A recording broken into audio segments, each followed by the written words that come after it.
Hi friends, welcome to Thangam Kitchen. Evening snacks பண்ணனும்னா கண்டிப்பா இந்த ரெசிபி ட்ரை பண்ணி பாருங்க. Bread potato sticky.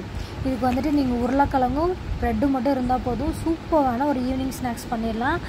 பொட்டேட்டோ மட்டும் பாயில் பண்ணா போதும். ஒரு 10 to 15 minutesல சூப்பரான ஒரு ஸ்நாக்ஸ் ரெடி பண்ணிரலாம். இது அவ்ளோ டேஸ்டா இருக்கும். வாங்க இந்த ரெசிபி எப்படி பண்ணனும்னு வீடியோக்குள்ள பார்க்கலாமா?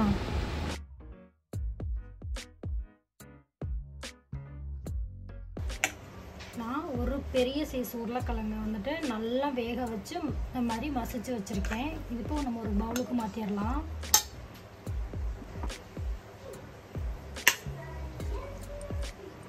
கொஞ்சம் கட்டிகள் இல்லாம பாத்துக்கோங்க. ஏன்னா நம்ம பிரெட்ல ஸ்ப்ரெட் பண்றப்ப கொஞ்சம் ஈஸியா இருக்கும்.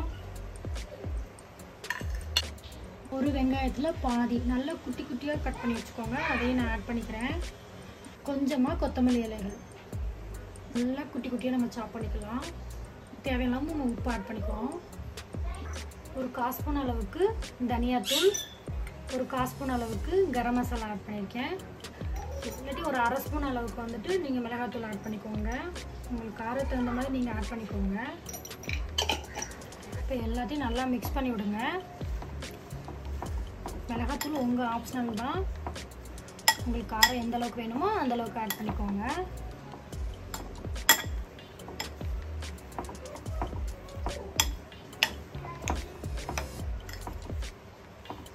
உப்பு மிளகாத்தூள் எல்லாம் நல்லா ஒன்று சேர மிக்ஸ் பண்ணி விடுங்க.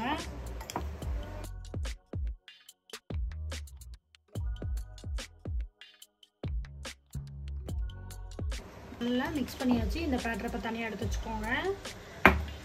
இப்போ ப்ரெட் ஸ்லைஸ் நம்ம எடுத்துக்கலாம். இந்த பொட்டேட்டோ ஸ்டஃபிங் இருக்கு இல்லையா, அதில் நம்ம ஸ்ப்ரெட் பண்ணி விட்டுக்குவோம். நல்லா இந்த மாதிரி அழுத்தி ஸ்ப்ரெட் பண்ணிக்கோங்க, எல்லா பக்கமும் இருக்கிற மாதிரி. நீங்கள் கொத்தமல்லியவும் ஆனியனையும் நல்லா ஃபைனாக சாப் பண்ணிங்கன்னா அந்த மாதிரி ஸ்ப்ரெட் பண்ண உங்களுக்கு ஈஸியாக இருக்கும்.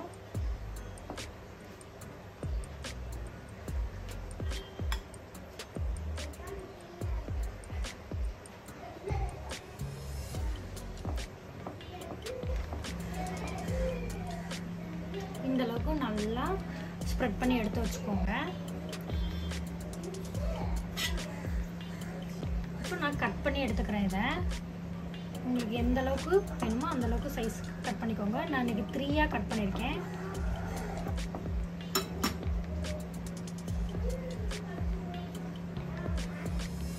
இந்த மாதிரி கட் பண்ணி நம்ம தனியாக எடுத்து வச்சுக்கலாம்.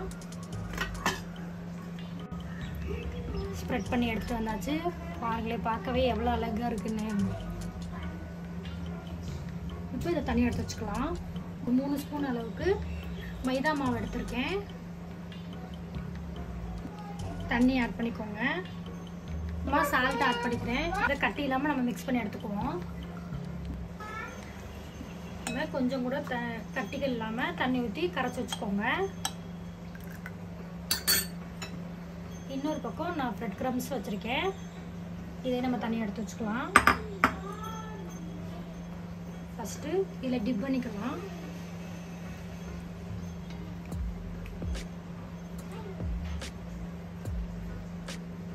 மைதா மாவில் டிப் பண்ணிவிட்டு பிரெட் கிரம்ஸ்லேயும் டிப் பண்ணி எடுத்துக்கோங்க. 2 பக்கமும் இந்த மாதிரி பிரெட்ல எல்லாம் கோட் பண்ணி எடுத்து வச்சுக்கோங்க. நீங்கள் வந்துட்டு கார்ன்ஃப்ளவரில் டிப் பண்ணுறப்ப மட்டும் பார்த்து டிப் பண்ணுங்கள். ஏன்னா அது வந்துட்டு உடையிறதுக்கான சான்ஸ் அதிகம் இருக்குது. லைட்டாக மட்டும் கார்ன்ஃப்ளவர் லைட்டாக டிப் பண்ணிவிட்டு பிரெட் கிரம்ஸில் ஆட் பண்ணிக்கோங்க. தவா வச்சு ஹீட் பண்ணிவிட்டு ஆயில் ஆட் பண்ணிக்கிறேன். நீங்கள் டீ ப்ரே பண்ணுறதுனால பண்ணிக்கோங்க. நான் இன்றைக்கி தோசை தவாவில் தான் ப்ரே பண்ண போகிறேன்.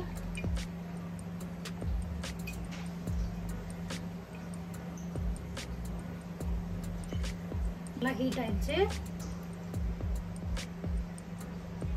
இப்போ ஒன்று ஒன்றா வச்சு நம்ம பொரிச்சு எடுத்துடலாம். தண்ணி போடுறது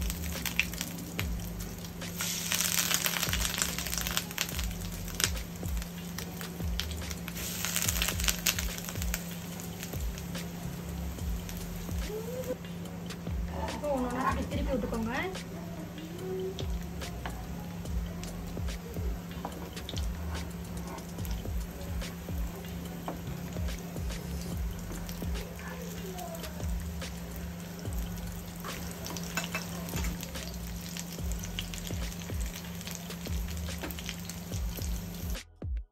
இந்த பக்கம் நல்லா திருப்பி விட்டு எடுத்திங்கன்னா உங்களுக்கு கலர் நல்லா சேஞ்ச் ஆகிருக்கு பாருங்கள். இந்த அளவுக்கு சேஞ்ச் ஆனால் போகணும்.